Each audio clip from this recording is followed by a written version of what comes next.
Синдикатот на Македонската дипломатска служба во отворено писмо, докако што истакнуваат веде министерот за надворешни работи Илија Исаиловски, бараат објаснување како Никола Поповски, кој е избран за пратеник и му е верифициран пратеничкиот мандат, се уште извршува функцијата министер, иако според нив со денот на верификација на мандатот пратеник не му по сила на законот, повикувајќи се на членови од изборниот законник, му престанува функцијата заменик премиер и министер за надворешни работи.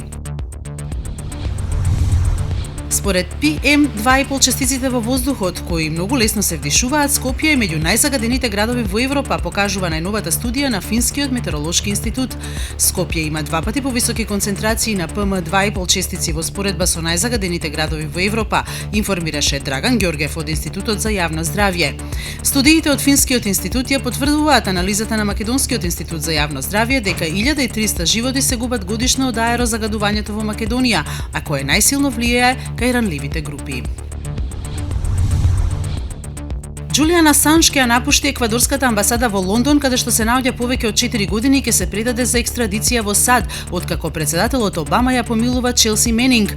Мелинда Тейлор, дел од адвокатскиот тим на Асанж, за Индепендент потврди дека тој останува на своето ветување, што Викиликс неодамна го објави на својот профил на Твитер. Менинг ќе биде ослободена во мај, а осудена е на 35 години затворска казна за предавање доверливи документи на Викиликс.